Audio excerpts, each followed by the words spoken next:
Okay, I guess I'm recording to this computer, so I hope that this works. I was trying to figure out a way to do it on YouTube and various other things, so I'm actually recording in Zoom. So wanted to get back to Nancy's class with just responses. Here comes a dog. Responses to your questions that we didn't get to cover when I visited the class on Addio Love Monster. So excuse me a minute.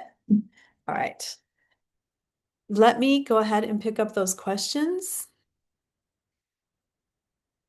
I think they're right here. There we go. Okay. So I'm going to start right from the beginning. And if there's something that we already talked about in class, I'm just going to skip over it. But otherwise, I am going to answer them, as many as I can. So, first questions, and I think these are in alphabetical order by last name. So let me check that. Yep, it looks like that's the case. Okay. How very, very fair. Okay. So Grace asked, what is the significance of animals and spirituality, and how is it different writing from the perspective of a cat into be a cat is a fine thing? I think the significance of animals and spirituality is it's just a massive topic, and it depends what kind of spirituality and whose spirituality we're talking about. We're always making these kind of general statements to represent a larger thing, but then there's the individualism as well. And I did talk when I was in the class about how the inspiration for Giuseppa, which was my great grandmother, a woman named Rosaria, did have a cat very much like Gato Fred.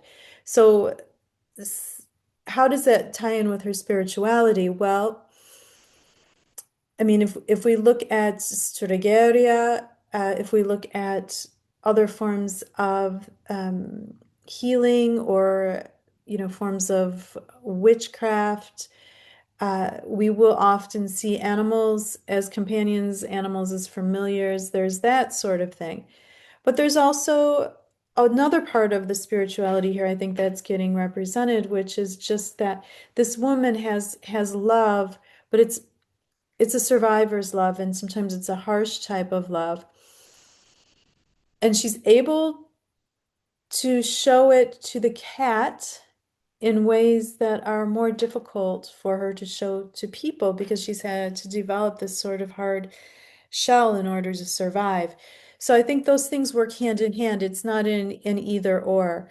I think the cat is symbolic, and I think at the same time the cat is useful in very kind of pedestrian ways as well. It's a really great question, and a lot of these questions I think would be wonderful questions for papers. You know, if you ask yourself this question, then how do you use the text to answer it? Because there's more in the text than there is in me in certain ways. Because as I spoke about in class, sometimes things take form that are larger than the writer herself. So, that can be at play as well. I think also that the cat, in a lot of ways, made her different from other people. Very practical. We know she got the cat from her daughter, whose husband would not let her keep it. So it was also an act of rebellion. And there's a spirituality in that woman's rebellion against her new son-in-law, who is not playing by the rules that she would like him to be playing by. So I think these things, we have to separate them to look at them, and then they all kind of like coalesce back into each other again as well. Grace had said, I was interested in this because this story is very different from the tone of the previous stories of the book. I thought the simplicity of the language and the actions of Gato Fred were very interesting, especially when contrasted with the somewhat anthropomorphic power he holds in the mystical nature of this text. And yes, there is an underlying, very subtle magical realism in this overall text as well. And he is both, to my mind, hyper realistic. I think, strove to write him as a cat could see himself. Um,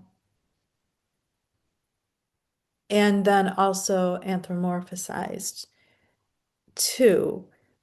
Um, but how much is the question? So now I start asking different questions. And then your second question was, how do cultural traditions and motherhood blind people from the truth?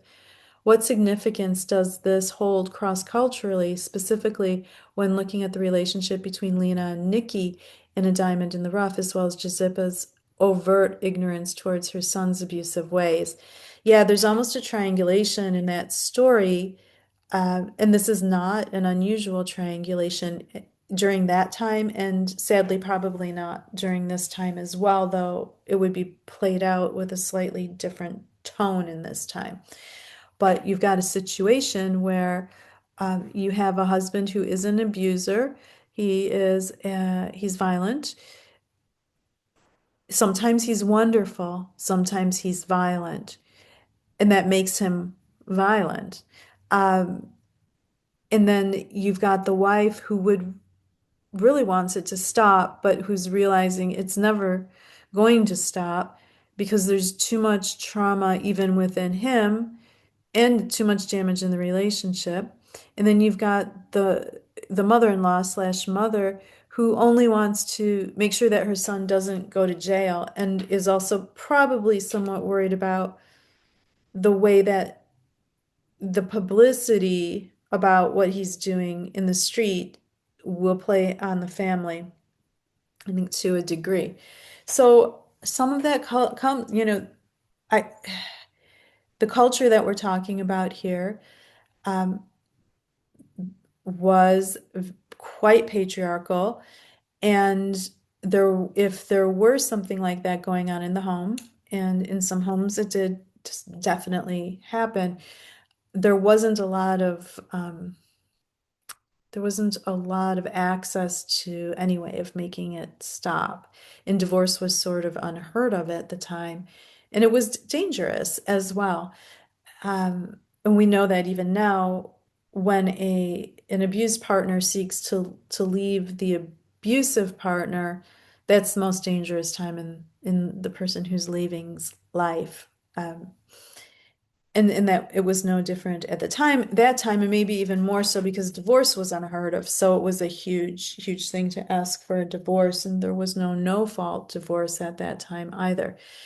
So you had to go to court and you had to say what was happening.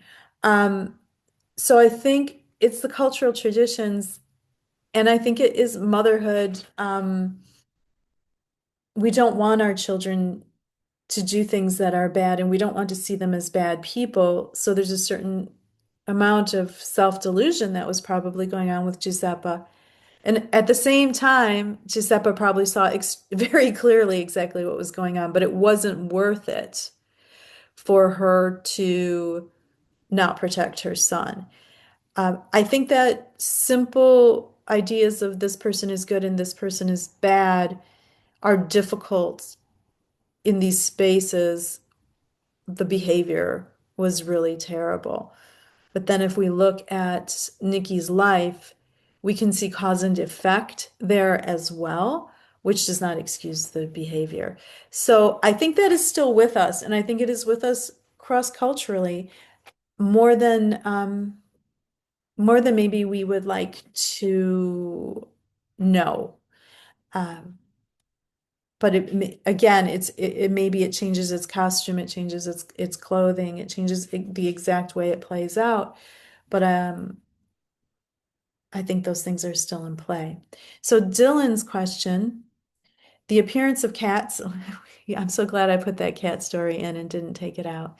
The appearance of cats throughout the stories function as symbols of independence, but I think there's something more than that. A cat's yellow eye glinted his way as it slunk across. Okay, we did cover this one together in the three-legged stool.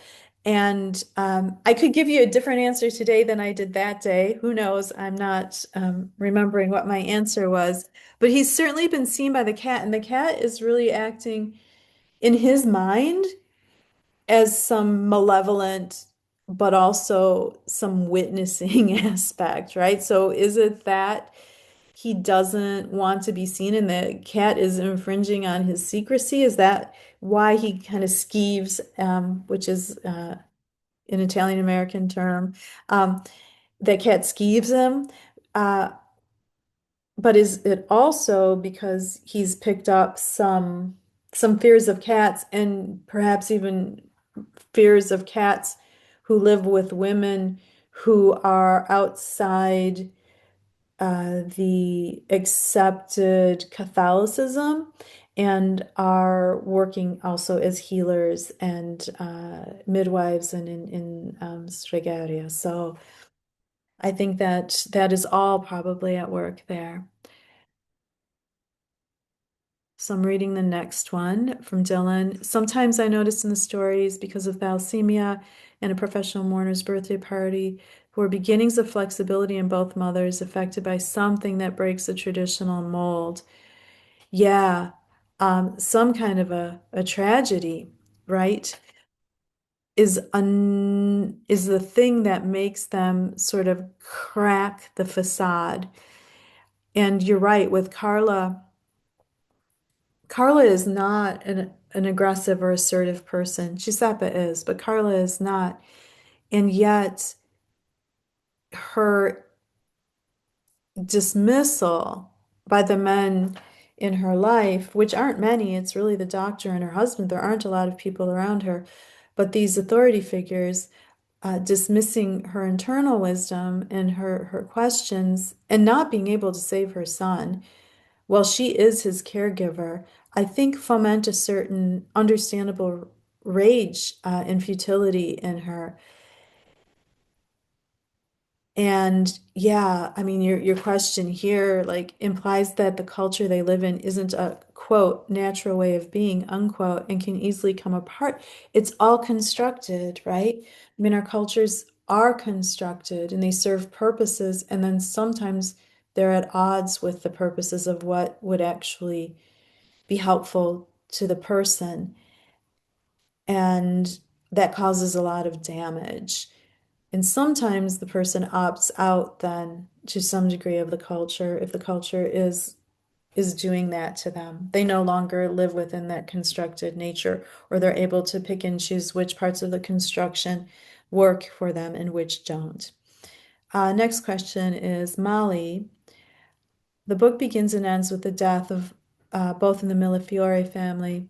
Teddy holds on to her grandma's memory during the last pages, but the family has begun to clear out the house. Yeah, and in a really not good way, right? People ran in there and took what they wanted. It's almost it is a violation, right? Um, does Grandma Millefiore's death symbolize a break with Italy or the tradition, as Lucy seemed to in the first chapter, or is it the final line? It's both. I think it's both. I think you can lose pieces of your tradition and of we always would call it the old country, right? Like that was the country.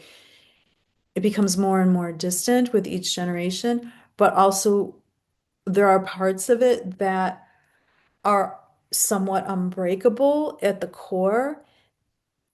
And yeah, I mean, Teddy is her grandma's girl, and she's a lot like her. And she's my mother, Teddy, too. So she is a lot like her grandmother, a lot like her.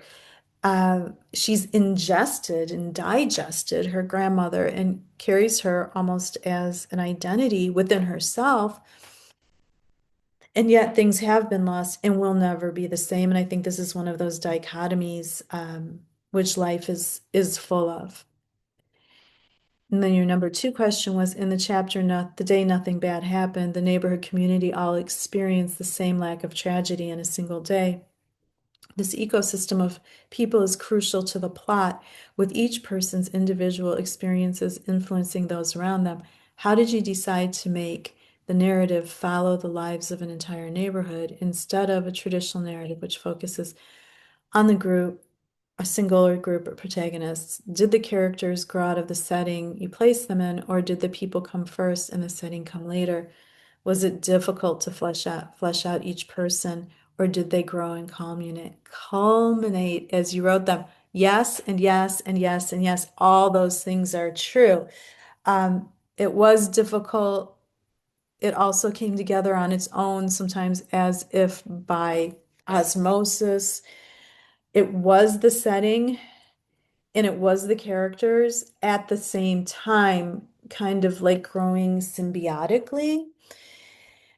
The day nothing bad happened is a very unusual story for me to write. And the concept just, it came one second, and the next second I was writing that, I needed a relief for these people. And I think there are days where nothing bad happens, perhaps in a neighborhood, right? Um, but they're probably rare. And do we notice them? I think I'm asking you as the reader, do we notice them? Do we appreciate them? Do we even clock that they've happened? Um, because there's always so much going on. And also, these were simpler lives insofar as, Frank McCourt says in his autobiography or his memoir, Angela's Ashes, that because they had very little, they lived very clean lives. So if you took away bad things that happened, everybody's feeling good. You've read that story. It's so clean. It's so clear in the neighborhood. I don't know if we took away that in this time with cell phones and hyperconnectivity, that you can have a day like that. Maybe you can, but I don't know how. And I would love to, I wish I was there to talk to you guys about that. We did talk about the significance of the image on the cover. That is me taken in Carlow, Ireland, looking over the wall to the abandoned mental institution there. And that photo was not taken for the book, but they seemed to go together. So there we have it. Did you base any of the characters on your own personal life? That's from Katya. And I did, and we talked about that a little bit. Most of the characters are people that I knew of. A few of them are people I actually knew, and a few of them are people that are completely fictitious. Greek mythology is important in this story because I think mythology is always I'm always drawn to it, right? As a kid, when I was in fifth grade and I didn't want to participate in school, I was just a terrible, terrible student. I was always drawn to this big box of Greek mythology, short, little tiny books that had one myth apiece in them in the back of our classroom. And I could sit and read those for hours and hours. There's a part of us that looks for reason, and mythologies can fill that reason for us. They make a discernible puzzle of the world that is often in an indiscernible puzzle. Uh, the island of Sicily, uh, the east side of that island is very heavily Greek. There's a saying in Italy, now I might get it wrong here, una faccia, una razza, which is like one face, one race. There's a real uh, entanglement of Greek and Italian in Sicily, and these people are Sicilian. So, and Sicily is also known as Persephone's Island, which is the pain of the loss of a child. So, I had, when I was finishing up this book, had lost my daughter. So I think the Greek mythology on a subconscious level comes in with Persephone and Demeter in that way, though there's a male child here who is lost to his mother. Nick Dyer wanted to know, let's see. The first question is why was a specific image used for the cover? Okay, we talked about that. Um, Liking the choice of the singular person, great. And I think you're right. I think it does reflect the novel well, even though it's not about the novel in its pedestrian sense, in its metaphorical sense, it is. And then the question about why the cover appears to be ripped, that was actually the person I had help me design the cover. That was his choice. Um, but I think it works on a metaphorical level as well because there is a ripping away here.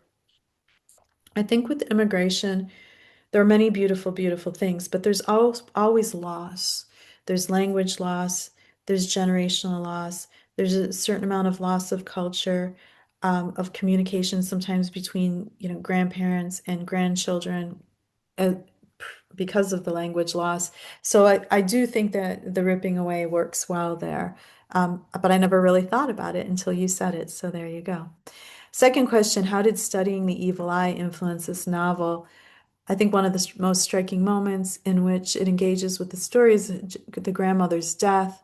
The next afternoon, Teddy heard about how Philomena Giacchina had dropped olive oil and water to see if it was the work of the evil eye, but the oil and water had indicated that nothing could be blamed on Melocchio, both a relief and a disappointment.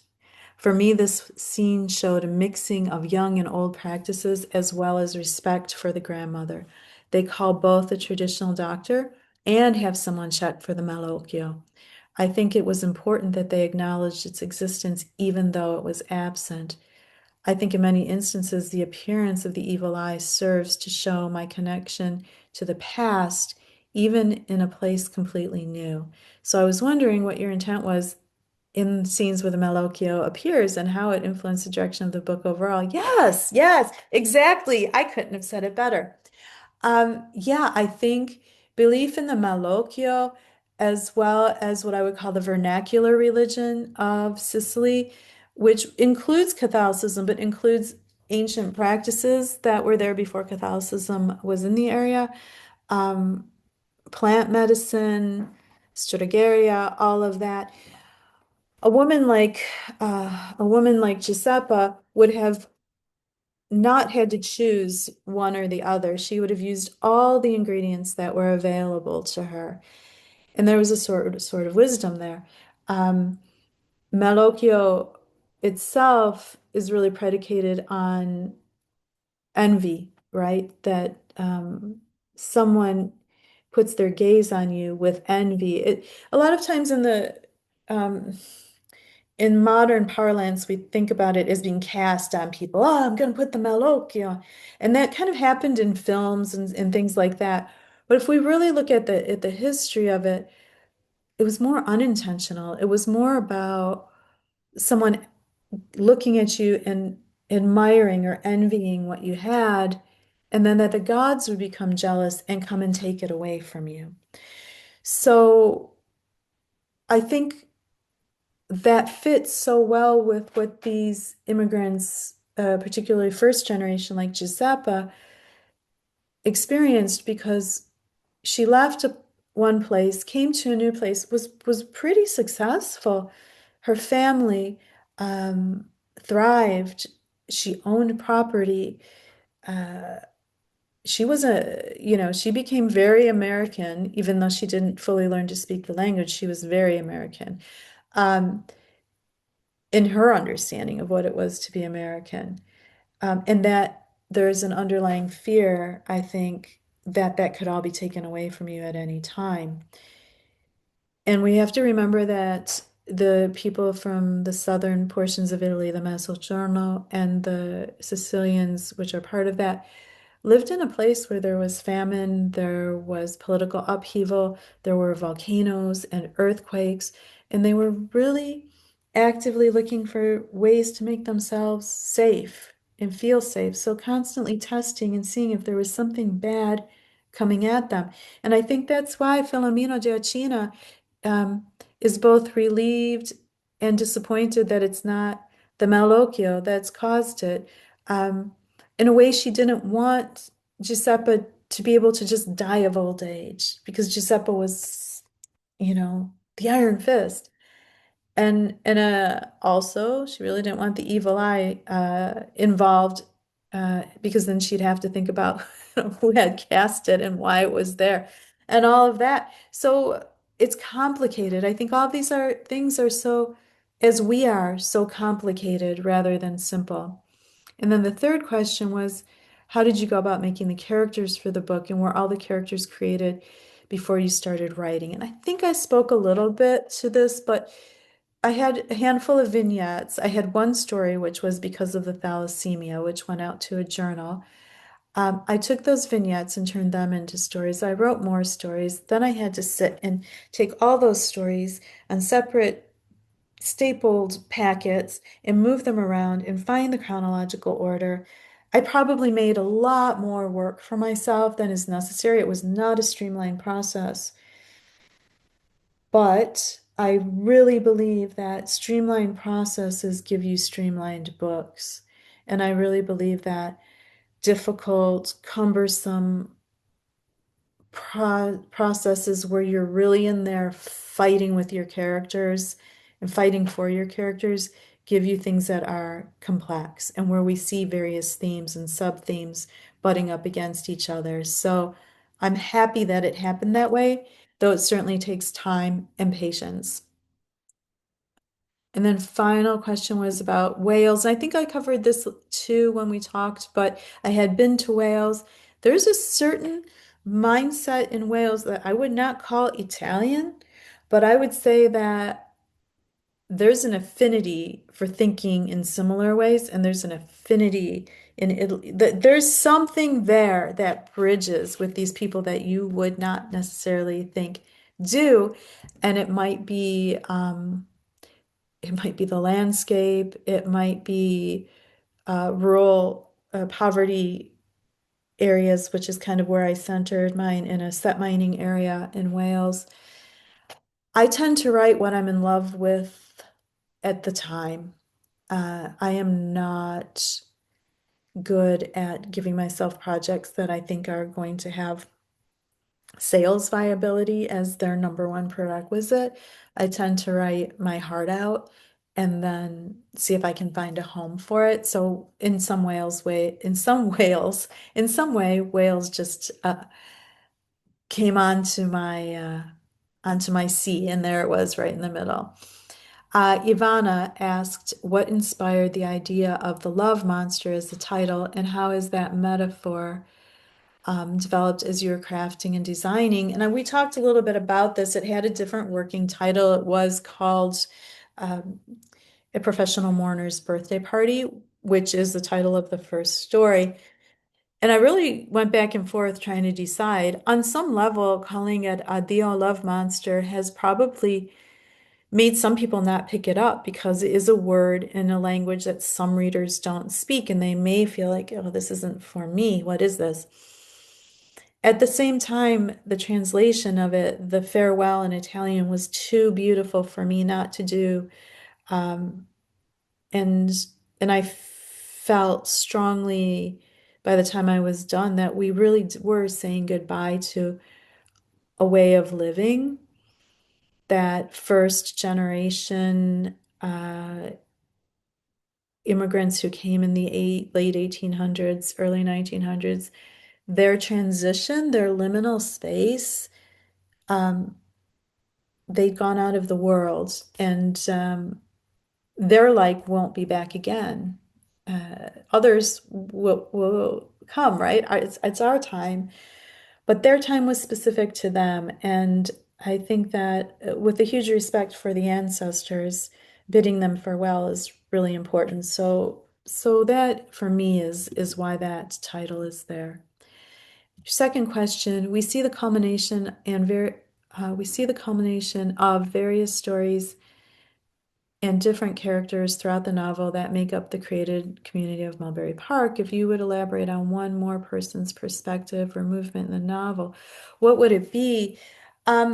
I'd like to write Carmela, the girl who's going to be a nun and is stealing dimes out of people's pockets and is really, really bossy.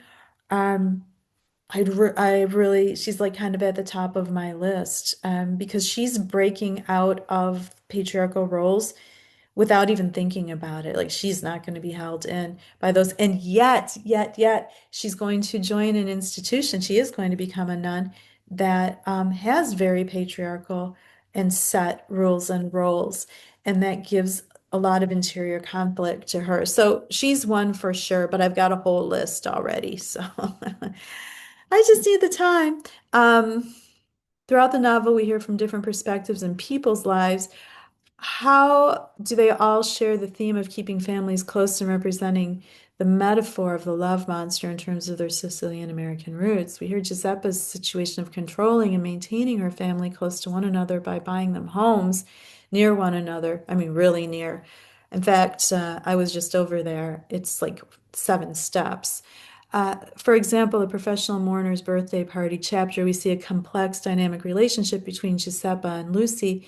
There's friction due to their closeness in age and their shared roots of being born in Sicily. At the end of the chapter, we see Lucy die before Giuseppe is able to go up and talk to her. All Giuseppe could think was to, this is the quote, all Giuseppe could think was to hope that it must be true that Lucia remembered the mother who at the end of the long walk from Milano to Palermo had wiped away Lucy's gritty tear streaks with her own spittle. It must be true that Lucy knew even as she departed, her head still cradled in her own arm, her mother had loved her. And I think in mother-daughter relationships, there can be a lot of friction and there can be times of ease and times of great difficulty. And when you lose someone during a time of great difficulty, though I don't know that their relationship would have become easy at any point, but regardless, when you lose someone in a time of great difficulty between the two of you, there's always regret, there's always guilt. There's like another layer to the grief that happens. And as much as Giuseppa did not want to perhaps be overbearing, it was like she had no choice. It was both in her nature and it was required of her in order to save her family. And then there was also like a lot of psychodrama between her and Lucia, who who was in charge and who was and did anybody need to be in charge of anybody? And I think in some ways for me this is really a cautionary tale too about the patterns that we fall into and how we may not get out of them in time if we don't make a real concerted effort. Okay, number 3, what was your intention behind constructing the trajectory of Santina's path and choosing love over ambition? Yeah, we did talk about this, but just to kind of second that, Santina made a very difficult decision. She had no correct decision in front of her, and the precepts of La Familia, putting the family before the individual, were still very much in play.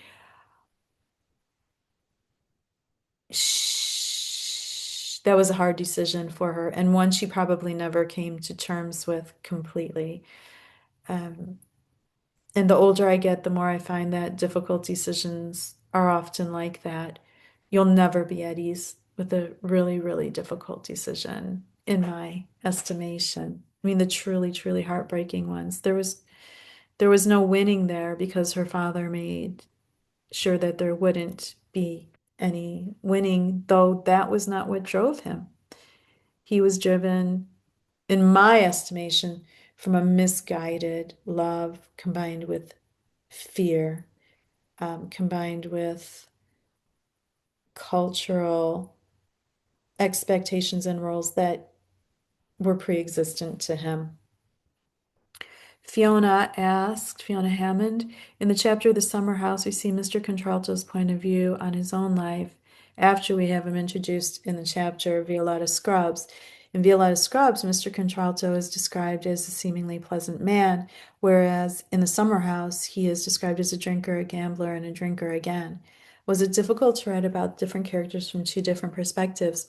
No, not at all. It was absolutely thrilling because I think that we all can be we all can be told from a variety of lenses, and sometimes our own lens is the least accurate, actually. And even his drinking and gambling, it was so feckless and irresponsible, but I don't know that it was malevolent. But if I was his wife, I might feel differently. I might feel it was destroying my household. Um,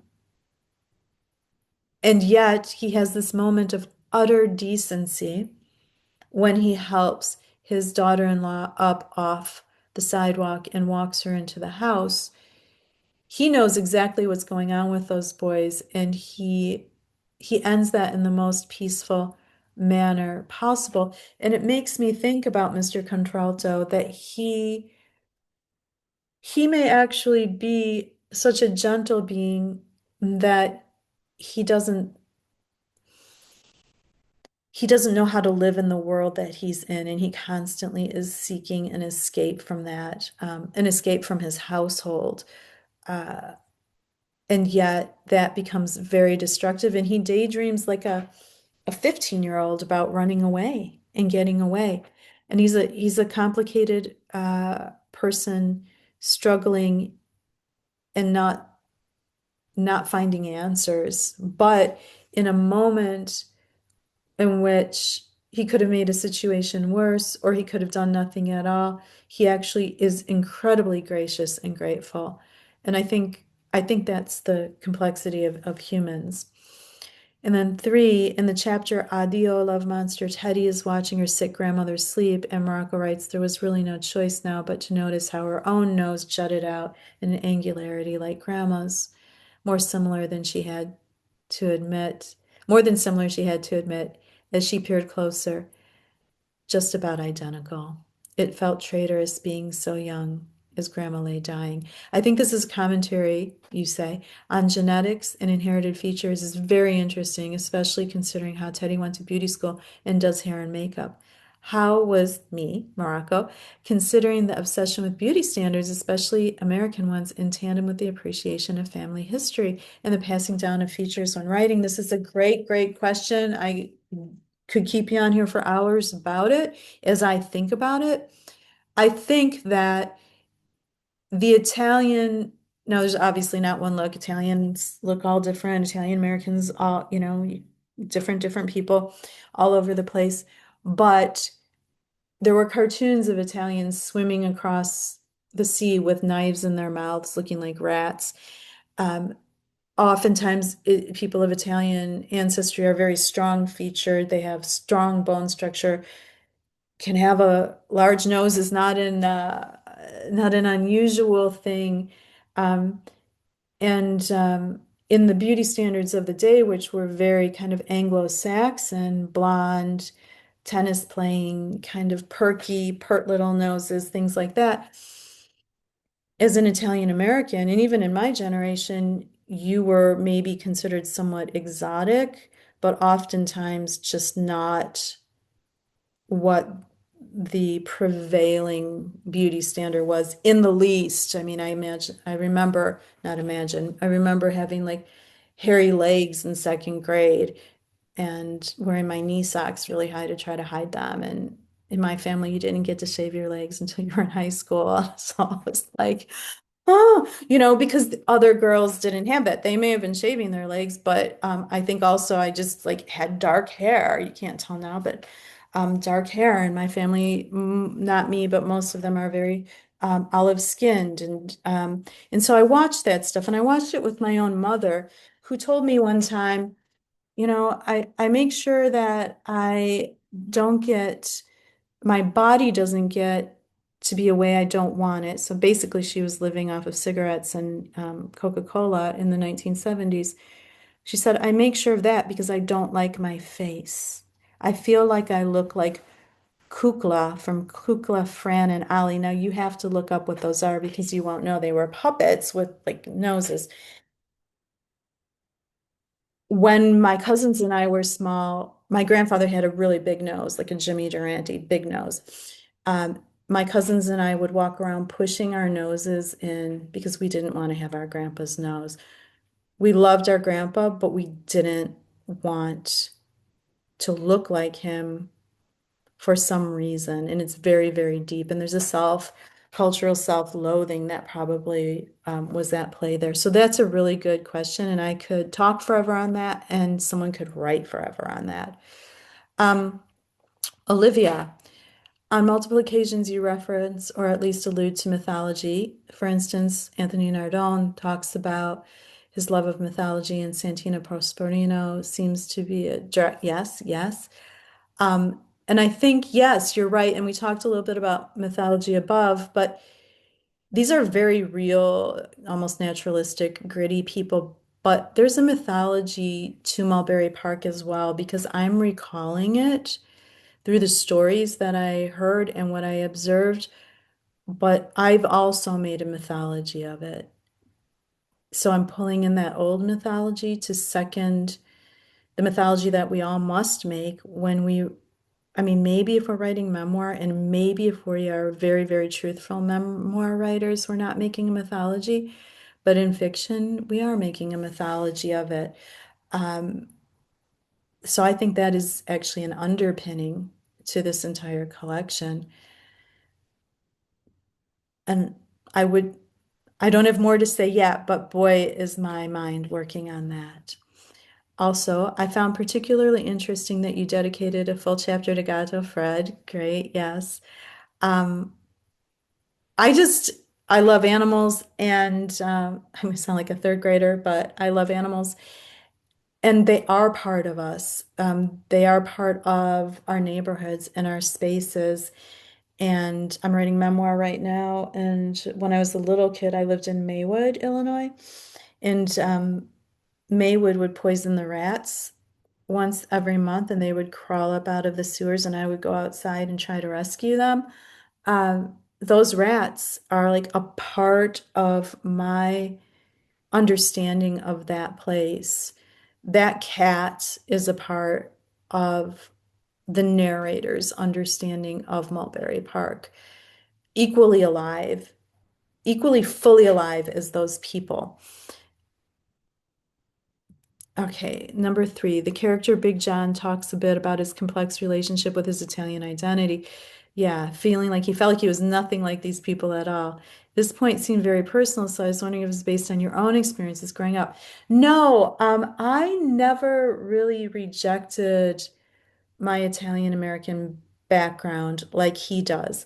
I think because I'm third generation and it wasn't something that pressed me in the same way it would have pressed him in the second generation. He's more based on someone I know, an uncle who kind of felt that way and maybe didn't all of his life. There's a great, great short story called Grandpa's Chicories by Fred Gardefee, and it's about picking dandelions to eat with his grandfather and his shame of his own grandfather. I mean, this is the thing that happens. It's not. It's in so many so many memoirs, so many pieces of fiction. There's this grappling that we have to do with our parents at a certain age in general. And then if we are from a culture that we believe is different from the prevailing culture, sometimes it's with that too. Sometimes it's not. No, I think this is really a Big John's thing, but I think Big John is representative of a lot of other kids. Um, he also wanted the ease of moving into a different socioeconomic phase, which he didn't see as available within his small view of his culture, right? Like he really only knew he thinks he knows so much, but he only knows his neighborhood, which is populated very heavily with his family. There are Italian Americans in his generation who rose to great heights as lawyers and doctors and politicians, but he doesn't know them. He knows his family, and then he knows these other people who he sees as a little bit above. And so he's creating his whole worldview based on the little bit that he knows. And that, I think we all do that. Okay, Julia wanted to know in story four, Gato Fred, his own story and voice. And I think I've kind of answered that one. So it's a great question, but I think I'm gonna leave that one for the sake of some kind of brevity here. Number two, throughout the book mentions of being intimidated by Strega, but also by religion. For instance, in story three, Carla states that she prayed to Jesus because God himself was too intimidating. She felt the younger one was more likely to help. Do you think that just as people were intimidated or mistrusting of Strega, their practices at this time They also were like this toward religion, but felt that they had to continue to follow it because of passing down the tradition. Yeah, I think that, yes, it depends on the person, right? So they're incredibly devout Catholics who are practicing Catholicism, Roman Catholic Catholicism in this neighborhood exclusively. Um, but their Roman Catholic Catholicism will be slightly different than the people in the house next to them, and slightly different than the people on the other side of town. And then there are people who are attending, but maybe picking parts of it that they sort of agree with. And I think that's where Carla ends up.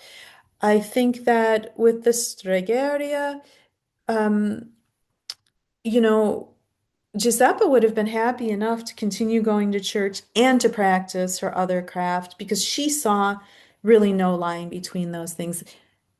Her priest may have, but she did not.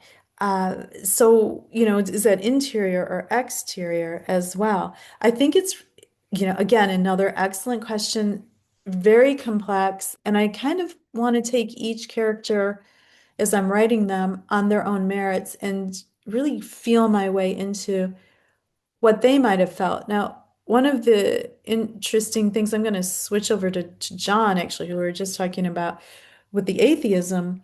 Um, his mother is Lutheran and his father is Catholic, and that puts him in one foot in each of those potential churches, and then he has a third idea. So his pressures are different, whereas Carla is raised in a certain way, but she still has to rearrange things in a way that she can accept them and she can find some level of solace. And then your third question, sorry, that dog is sneezing. I really like having short stories happening through the book that were all connected. How did you go about deciding you wanted to format a book?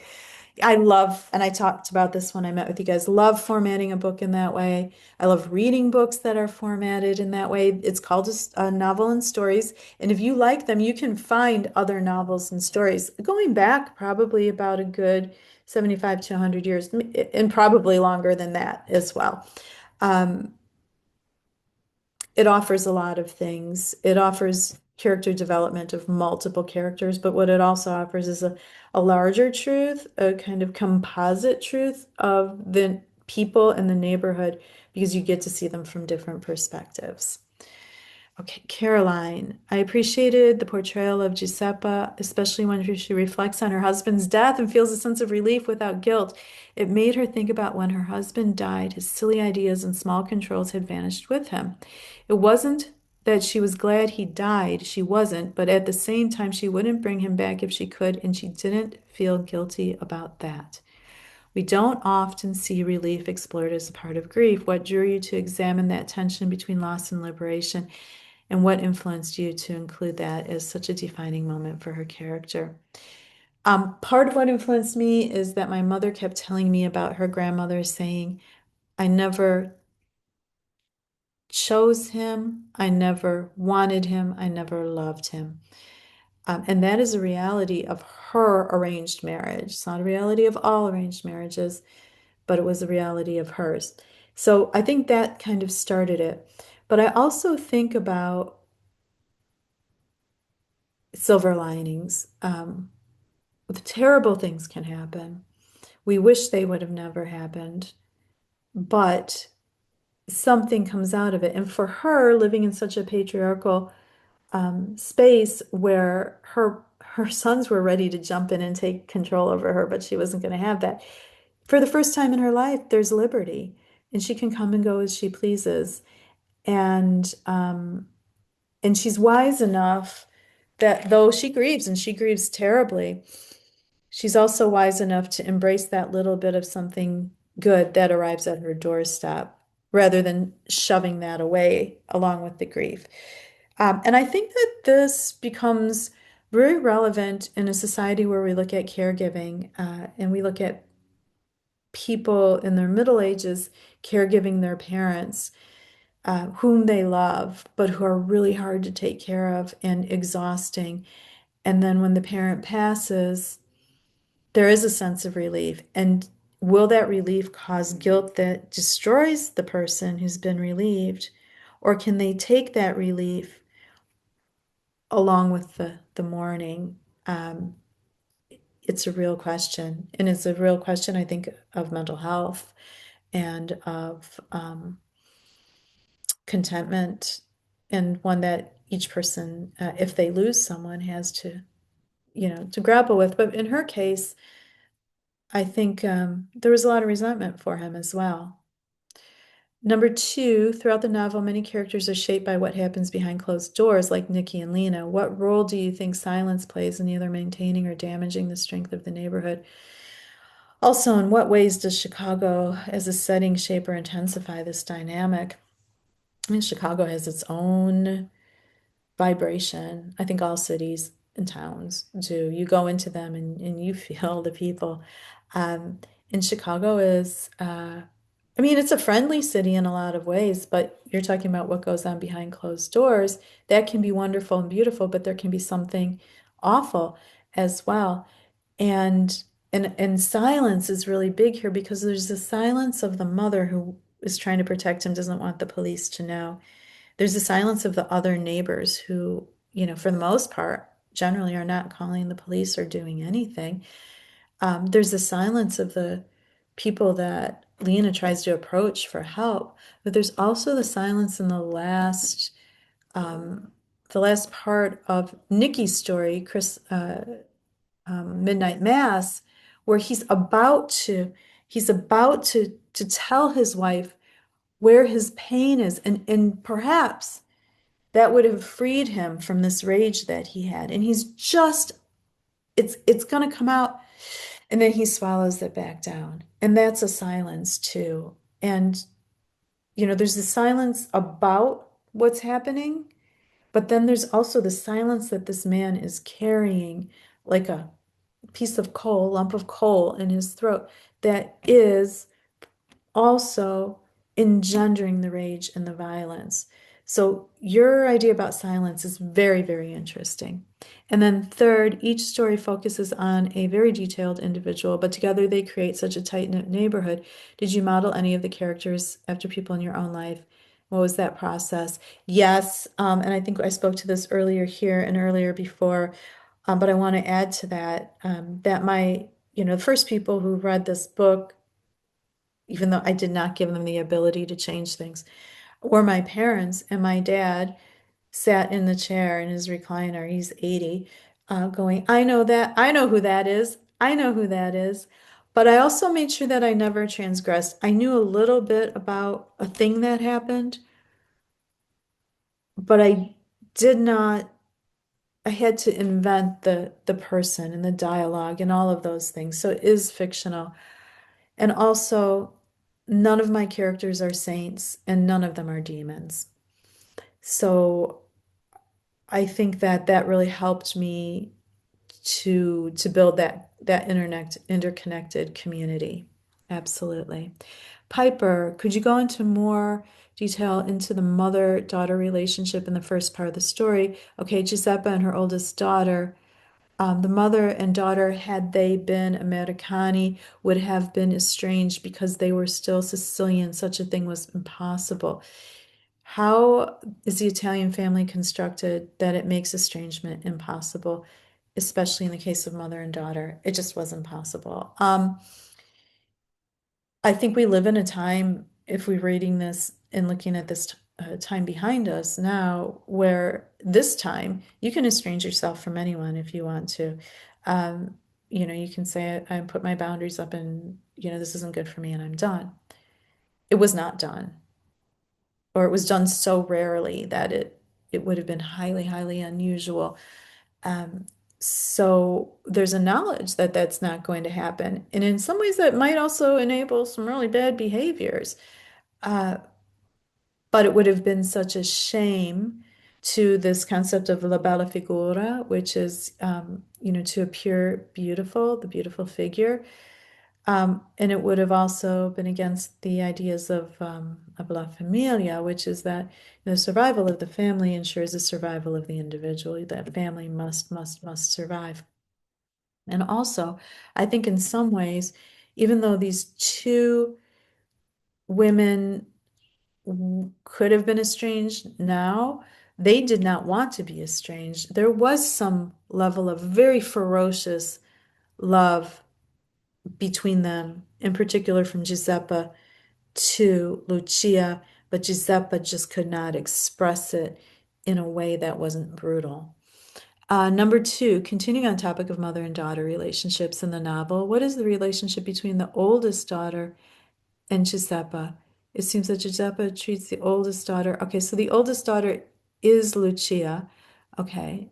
Um, okay, the nature of eldest daughters that they have no choice. So this is a reality I saw on both sides of my family and my grandfather's families, that the oldest daughters became the mothers of the smaller children. My in this family there were quite a few children, and my grandfather on the other side, his family, there were 11 children. The mother cooked and cleaned. The daughters raised the younger children. And it often happens in really big families. This is not just an Italian American thing.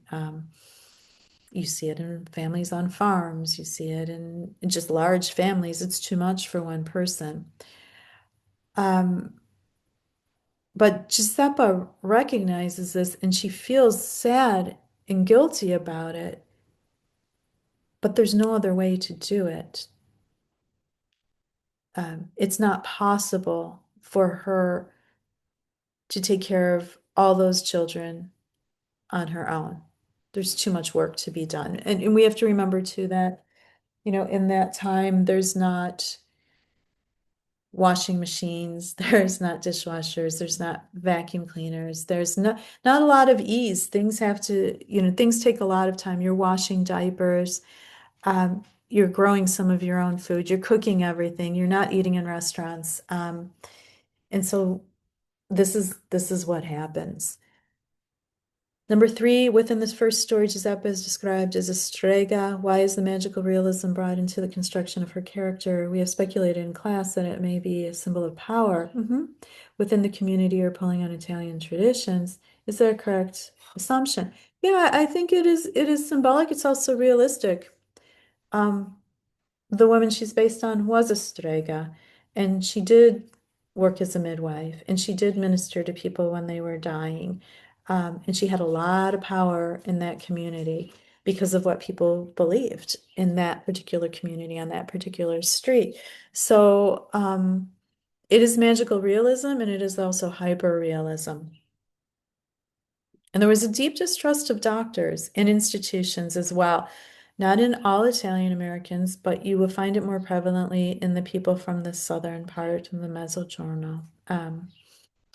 Okay, Maisha, what made you title the book Addio Love Monster? Okay, you guessed right. Yes. Um, and we talked about it a little bit before. It's a good question. I think we've answered it, but that is exactly why. I mean, she's full of love, and if you had to deal with her, she might be a bit monstrous. But does massive love under really difficult circumstances, can it make monsters of us? That's a question I have for you guys. Number two, I feel like some authors would choose to narrate Giuseppa's younger life as opposed to her older life. Yes, and we talked about this, not just because I have gray hair now and I'm 59, but all my life. That older woman is a wise woman, maiden mother crone. We see her younger space when she's with her own grandmother, but really it's at, the beginning of the last couple decade and a half of her life that we meet her, and yet she encompasses all of the women that she's been, including the infant that she was, including the child that she was, including the young mother that she was. All of that is still within her. And I think that holds true for humanity in general, like as individuals and as us as a group. All of what we've been is within us and our history, and it's the same for her. But I also wanted to give that respect to this woman of a certain age who's very powerful. The Trouble with That Sort of Man was my favorite story in the anthology. Frida tells her cousin Hildy, "It's a really shit thing you did to me, but I thank you for your help." After she found out that Hildy had slept with her husband, do you think Frida would ever talk to her cousin Hildy again? I wouldn't. But family throughout the book is a huge deal, so could they make it up? Well, Hildy is German, Frida is German. Their brother, who committed suicide in I think it's the second story, was also German, and they have a different cultural space. So I can tell you without a doubt that Frida is never going to talk to her again.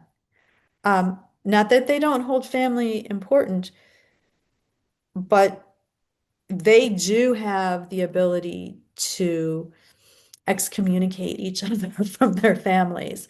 And that is also a really, really big deal, what has happened. But yeah, they're working with a different script than the Italian Americans are. And so yeah, that's the end of that. Though it will probably be a topic of family gossip for a really long time. Okay, Jayla, I just want to make sure that my thing is still recording here too.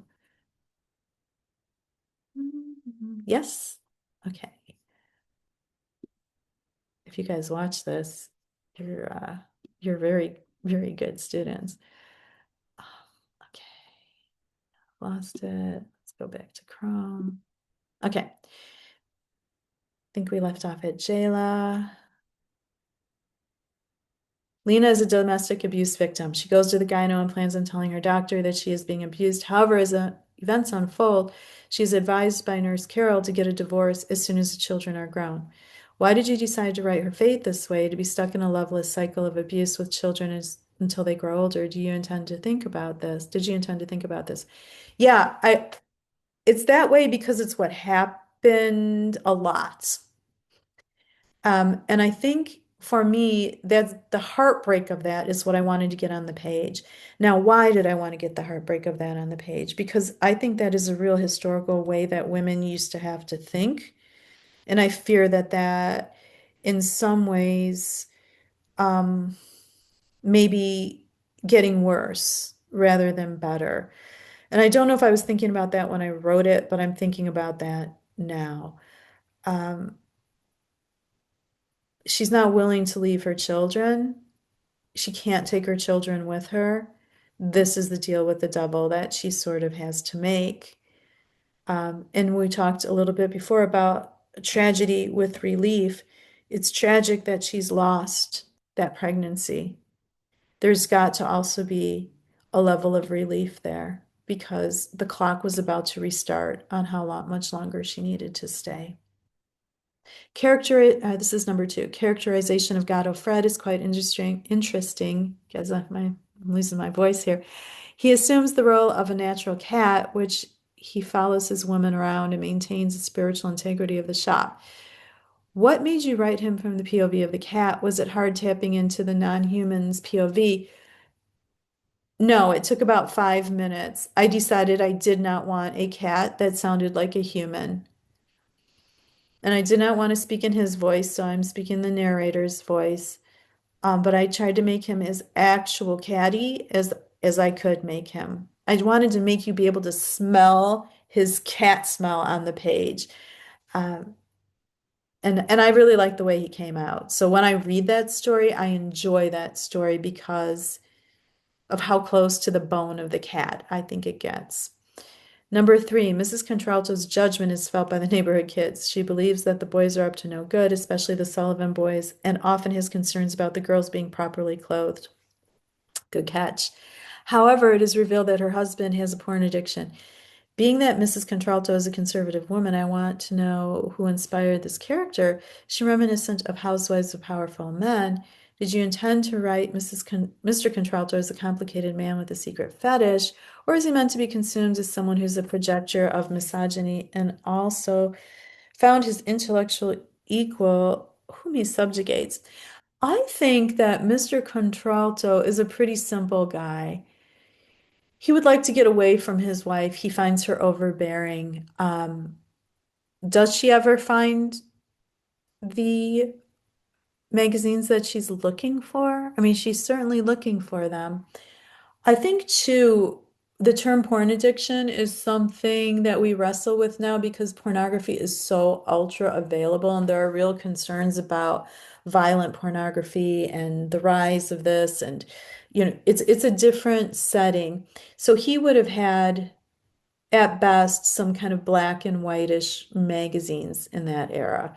Um, and so I would not say that he's a porn addict. I would say that he may have those magazines and she may not like it, and she may feel that it is a betrayal of their relationship, and he may be very sneaky in how he has them, and that there's not communication between these people cannot communicate with each other at all. So I think that is sort of the main thing. But she has tried him and found him guilty of all things, and she may be right about a lot of those things. But there's no, like, he's sort of imprisoned. I've never thought about it this way before, but he's sort of imprisoned in that summer house. And there's no parole for him. Um, and yet, as a writer, I understand Mrs. Contralto as well. And, you know, it's not that I like her, and it's not that I approve of her. But I understand the cause and effect that is happening here, where they've come to a kind of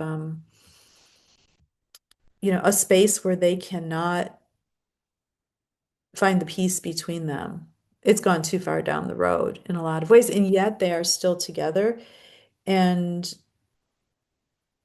seem to be like he thinks about running away, but he's not going to. And how long will he stay out there? He watches those little birds hatch. He watches life, like cycles of life out there. And very, and there's something about him that is innocent as well as, really wasteful and feckless. So to me, he's a really complicated character, and yet very simple in certain ways. Elise Marley in chapter 4, to be a cat is a fine thing. How does the mythical approach to Gato Fred and his personification add to Giuseppe's societal position as Strega? Yeah, I think visually, to me, there's a lady pushing a black baby buggy filled with food. There's no baby in there. And next to her walks a one-eyed cat. Um, I think, sh and she's probably wearing black herself. Um, is kind of was the fashion for widowed women at the time. So I think, she's certainly not hiding her identity. I don't think she's advertising it either. I think it is just kind of who she is. Um, I think you ask, will non-Italian American readers see her as more of a witch than a healer? I don't I don't know that she would be concerned about that. I think that I don't I don't know that those are really completely different categories depending on who's in them. I think there are some people in which those things will kind of cross-pollinate and others who see them very differently. Um, for her in her time and where she learned those handed down ideas of healing, she wouldn't be concerned about that. I think non-Italian American readers um, might conflate those things, or I'm not exactly sure how they will see, and I'm not sure that they will see as a group see it all the same either. But I would be interested in finding out how that plays for people who don't have a pre-existing kind of knowledge of Stregoria, though I would hope that it would make them interested, and I would hope that it would make them curious, because I think learning about the ways that people have lived and dealt with health and fate and destino and all of that is, like, I think it's fascinating. And the best thing that could happen would be that somebody would be like, I don't know about this, but I want to know, in my quest of knowing as much about this world and the people in it as I can. The image on the cover is striking. What significance in relation to the book? Okay, so we did talk about that. Uh, in the story, because of the thalassemia, Carla Nardone is taking care of her ill son, but her interactions with the canary on page 45 allowed the reader to see into her position in life. The idea that Carla was her own canary, trapping herself in the cage, stuck out to me. Is there a significance to the imagery? Yeah, I think that's for real. I think Carla is a canary. Did she trap herself or did life trap her? She's not gonna like I don't know what else she can do besides what she's doing.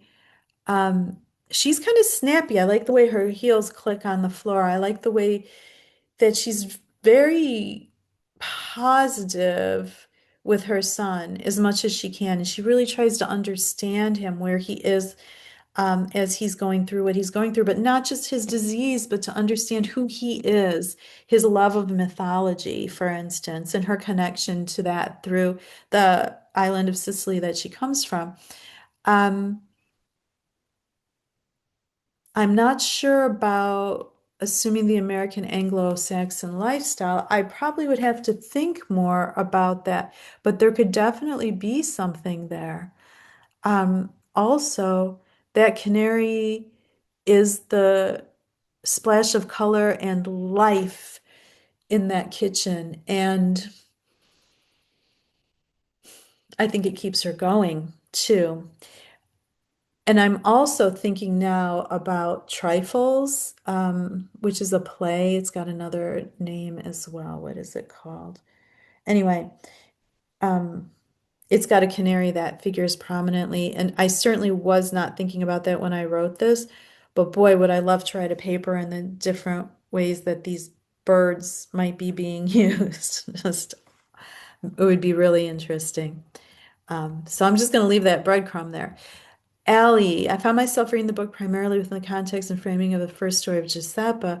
Was there any reason you chose to place the story of Giuseppa, a leader of the family in Strega, first? Yes, because chronologically it works, but also because she is the anchor.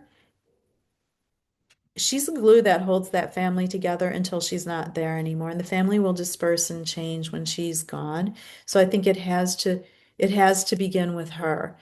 And while there are a lot of men in this book and a lot of men get their own stories, I do think too that I'm really showcasing women's lives even more heavily, though not exclusively in this book. In the chapter titled Little John or Little Big John and the Atheism Problem, you underscore the way the community works through upholding rules and tradition. Big John cannot tell anyone about his difference in beliefs, though he can't keep his mouth shut either, right? His divergence shows his exposure to new ideas available to him. How did you try to balance the stories of tradition and assimilation, new identity to create these stories about the Italian American experience? Great question. What I tried to do most strongly was to not have my own idea about what and what was real and what was not real and what we should be doing and what we shouldn't be doing. I I put myself into each of those characters and felt my way through how they may have seen things, understood things, the truths that may have been evident to them. I think we all get a different view in this world of things, and this would have been natural to Big John. And I really do also like I I do have an Italian grandmother here, but that does not automatically mean stereotype, right? Um, I really wanted to show the variety and the texture and the sorts of people within this community that were often, their belief systems could be at odds with each other. Their way of walking through this world could be at odds with the person next to them. They were a community, but they were not in lockstep. And no community really is. And that I think is part of the work I'm trying to do here. Much of the book focuses on struggles between wives and husbands in Italian American culture. It seems to emphasize this connection while also having many systems oppressing women. Giuseppa struggles with her husband from the start, along with countless other stories of these women. Did writing this feel like a sort of reconciliation for the trauma and lack of choice that many Italian and Italian American women go through. I don't know if there is any reconciliation, especially in egregious situations. I think there was a real struggle in the first and second generations, uh, because the system and society they found themselves in was so at odds with what they had come from and were trying to preserve in this arena, for sure. Um, I mean, it will reconcile itself in the long term as much as the American experience is reconciled with these systems of oppression, and it isn't completely reconciled with these either. Um, but you know, it's really again complicated, and there's real trauma here, and some of that trauma is of a cultural nature for sure. Um, Reconciliation, maybe reflection, understanding, and maybe refusal to continue in those on those older paths with this. Emily, when did you know you wanted to ground the characters in your stories within the threshold of the immigrant home, depicting them between them, oh, the minor kingdom or principality? Um, yes, I think that is true. I wanted to do that, and I knew from the beginning because when I would walk into the homes of these people, so like Pina was my Aunt Rose, and I would go to her house as a small child, and she didn't speak English. I didn't speak Italian. She could say a few words in English. I could understand a few words in Italian, but it was like entering a new country and a beautiful country. And she had a canary in her kitchen, and her house smelled like lemons and was spotless and was calm. And the sounds of this language that I had never learned, but that were kind of in my genetic memory were there. And I wanted, each, they say, right, a man's home is his castle, a woman's home is her castle too. Each family unit is a country unto itself in some ways. And I think that's also what I was trying to live in and to show. What prompted you to choose the image on the front cover? Okay, we talked about that. Are characters based on people? We've talked about that. Giuseppe, yes, my great grandmother, who also really truly did not wear a bra and wore silk undershirts instead. She said that bras were bad for your health, that they ruined your circulation. So, um, okay, reminds me a lot of the older women in my life, being a daughter of immigrants, and I wonder if all the characters remind you of those closest to you in some way. Yeah, they all remind me of those closest to me in some way, and some of them remind me of myself, and not just the women. Um, I think as a writer, you're certainly not writing yourself over and over and over again because nobody wants to read that. But there's some part of yourself in the characters that come to you and the way that you see the world. So, yes, and yes, even more deeply. How and why did you choose to portray them the way you did? Were there certain aspects of the characters you wanted to leave out but chose to keep in? No, because I had to get really, really brave because you, if you're basing characters at all on people that you know, and even if you're not, people are going to think they're characters in your book. You could drive yourself over the edge and never write a book because you're too worried about what you're going to keep and what you. I told the stories as they came to me with what interested me, and I'm very interested in what makes people tick and why they are the way they are. And so I just let it flow, but I don't want a villain and I don't want an angel. Nobody, there's only one angel in here, and it is the man with the three-legged stool. It's his dead wife, right? That he imagines is an angel, so she really isn't either. Um, but I want them to be fully human because the people who are reading them are fully human. And I think we attach not to just the good parts of people, but also to their flaws. When I read the Chronicles of Narnia as a kid, the character I was most drawn to was Edmund. Edmund was bad. Edmund went with the White Witch. He ate that Turkish delight. He drank all of that, you know, liquid that she gave him, some kind of a delicious elixir. He ratted out his sisters and his brother. He was super bad, but he was also redeemed in a lot of ways. And the other characters were so good that they were completely flat. They weren't real people. So I wasn't as interested in, I liked, it was beautiful.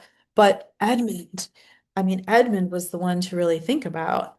And I think that is kind of what's going on here too. Okay, Anna, your novel constructs Mulberry Park, especially Singer Street, as a fully realized space. It seems to hold an emotional geography. What drew you to invent it? Um, so it's a fictitious name, Mulberry Park. It's a fictitious place that lies very close to real places, Melrose Park, Oak Park, Maywood. It's like Avalon, right? It's like the Isle of Avalon. It's there, but it's not really there. It's hidden behind the mist. Um, I did that because these people are both real and not real. They're based on real people, but they're fictionalized. And it gave me the broadness to mention those other places that are around, but also to give these characters their own space. And I felt that was for some reason really important to me. And I kind of created a really bad sort of map just so that I knew, like, when I mentioned something was somewhere, that it would be there again the next time. But I really do use those boundaries of those other towns to bounce off of. And it does take a lot of elements from Melrose Park, with the mulberry trees and 19th Avenue, and Singer Street is very similar to 20th Avenue and Melrose Park, but it is fiction, so I wanted that fictionality. Two, how do you approach writing a community of so emotionally and morally complex? I found that many of the adults were hard to purely sympathize with nor fully condemn. Yes, that's exactly what I want. If there are real life events that inspire this novel, why not write a memoir? Um, because I think in memoir, you have to place the narrator at the very center of the world. In this world, eh, I cannot tell it on my own. I have to tell it by entering these people. So that is why I wouldn't do memoir. And also, these are two generations back, so that would, a lot of this I didn't witness. Memoir demands that we only write what we actually know to be a fact. So that's why I went with fiction on this. And I'm going to reiterate, I think maybe um, but this is really important to me, and you're onto it here. Like, I don't want characters that you can purely sympathize with or fully condemn, because all of us, there are moments where you would not sympathize with us, and there are moments where you would. There are moments where you would condemn us, and there are moments where you would understand why we were doing the thing that you were condemning us for. So I think at the bottom of it, my impetus to write is to show people and places, but people mainly in their full, beautiful, yet sometimes depraved humanity, because that is what happens over and over and over again in life. We're beautiful, but we do also hurt each other. And then lastly, I really enjoyed the generational gaps between the characters in the chapters. Um, how did you decide on the structure and what guided the order in the stories are in which the stories are told? What are you thinking about when you arrange the order of the characters? Really time, and then within time, there were some I could move around. And what I would do, and I said before, I like printed them all up, was with a friend. We had them all over her carpet. We moved them around in different orders to see how best they would go.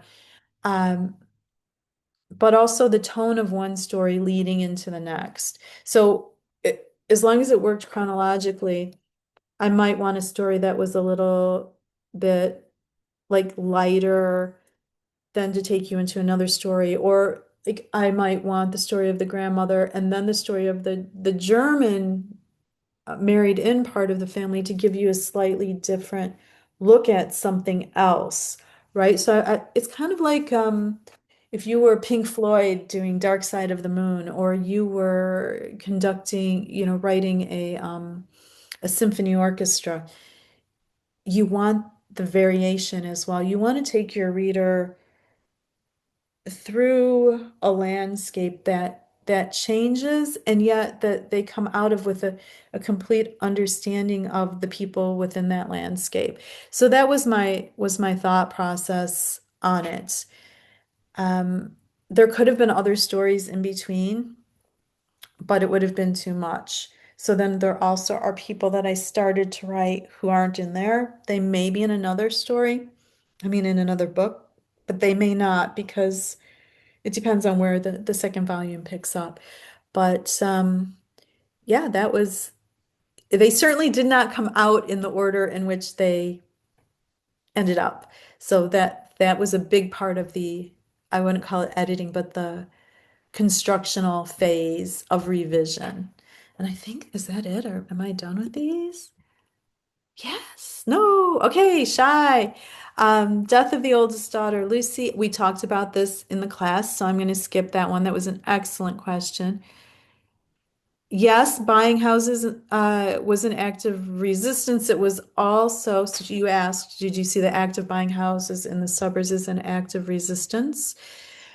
Is it an act of resistance against patriarchy or the structures and morals of America, or both? Is it cruel of Giuseppe to tie her family down for her own benefit? Both. It's resistance to everything. It's also just plain old naked survival. They've got to survive. This is the way you survive in this system. Is it cruel of Giuseppe? It is cruel. Yes. It is also loving. Yes.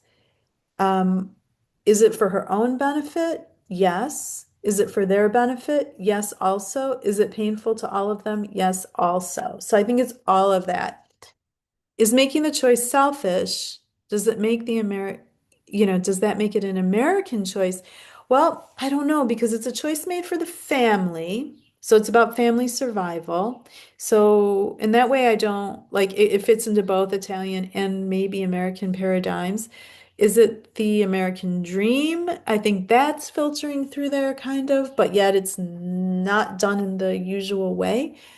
Um, and yet, yes, you're right. They're trying to replicate an enclave, a little Italian village within their own space. I think they're trying to do that. I don't think it can ever be done completely, and neighborhoods are always shifting and changing. And so they're trying to build this replication, and yet it's slipping out of their grasp at the same time. Are these questions important to ask? Is it reading too far into things? Never reading too far into things. Mm-mm. Mm-mm. Because you will find things that the writer had no idea about. You will see things that someone else doesn't see.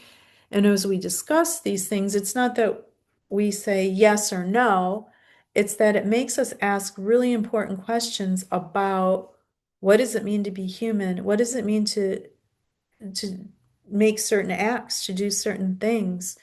Um, what do we feel about that? How does what one person does really bounce off the other people around them and injure them or benefit them? I think, yeah, I think that the reading of fiction makes us so much more humane. And then Madeline wanted to know about elements of people I know. I think we've covered that. It's a great question. But we covered that as well as the Greek and Roman myth stuff. But again, great questions. And when I see the same question coming out of several students, that means that that is really kind of like rising to the top in the work itself. Complications and hidden advantages of working with small publishing firms. We did talk about that a little bit. I love a small press. This press specifically deals with New Italian American writing, so it was a good fit for me. I wanted this book out and I knew that they wanted it. So for me, it's personally, it's not about selling a bazillion copies, but it's about getting this into people's hands. I'm going to be 60 years old. I don't want to be waiting years and years and years to get something published, but also a small press can do a really excellent job. So I don't want to make it seem like it's like a back burner sort of thing. It's not. Um, I have had a really great experience with the small press. How did you decide whose stories would get told? Yeah, I just kind of talked about the ones that came to me in the order that they did, but Tommy Sullivan definitely deserves a story, another story probably. And you're asking about him. Yeah, I mean, he kind of like he's interesting to me because he's an Irish American kid across the street. He's got a terrible experience going on with his father. He's between being a boy and a man. He makes Teddy get hurt, and he doesn't mean to. And he's heartbreaking to me. And he's a person I know. And yet he's one of the most likable characters for me in this piece, right?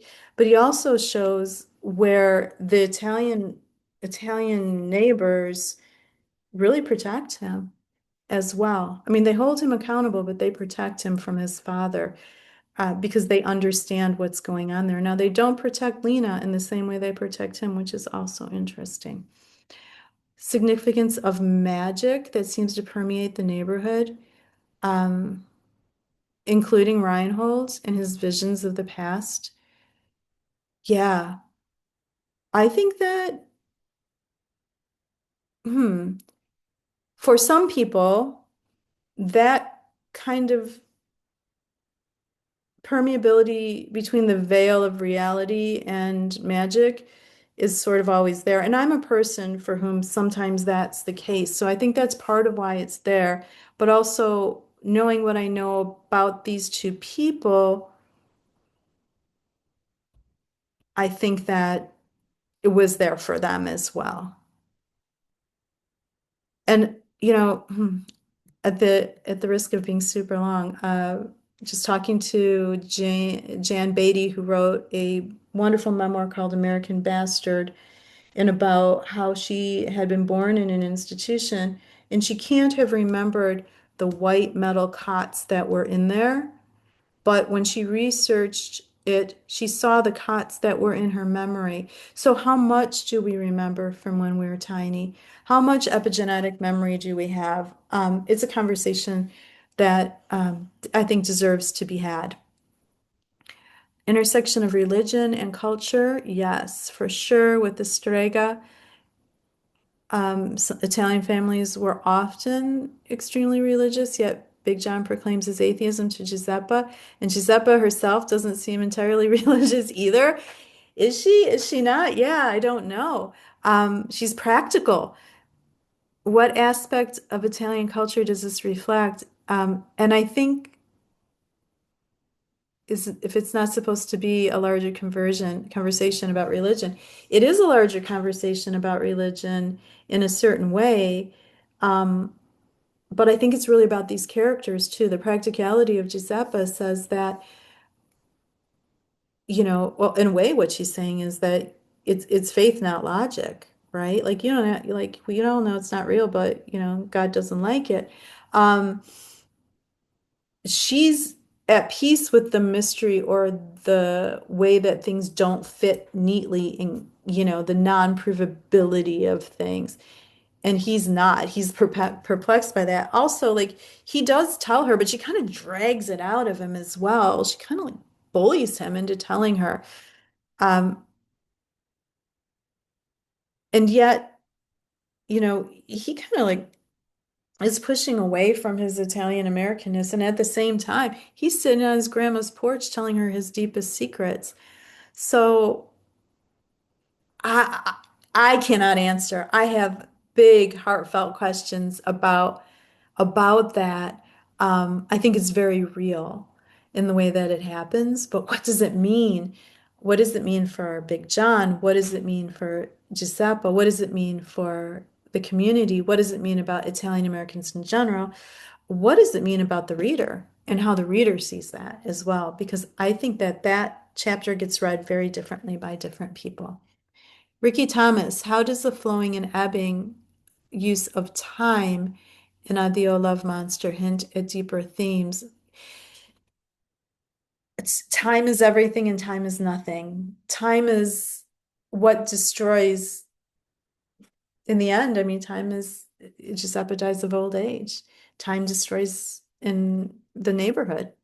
It separates the family over time, and yet it's nothing because everything is in this in a split second. Everything is on the page, and every member of the family exists within the other members of the family. I'm blowing your mind.